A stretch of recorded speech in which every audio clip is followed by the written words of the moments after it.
Em terceiro lugar, Eduarda Dias. Bora, Rafaela! Com a marca de 9 metros e 6 centímetros. Em segundo lugar, Emily da Silva, de Sinop, com a marca de 10 metros e 16 centímetros. E em primeiro lugar, Isabelle Rocha, da equipe ProArc, com a marca de 11 metros e 36 centímetros. Parabéns aos atletas.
Valeu, Tata!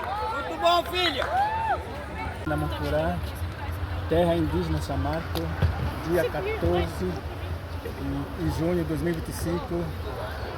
Em Rodô, primeira competição, tem manhã, na Rio Atobro, 800 metros. Então, tem a Sanoto, terra indígena Samarco, terra, ao dia na Mancurá, ao irmão, ao irmão, nesse Ahinimaha, Marau.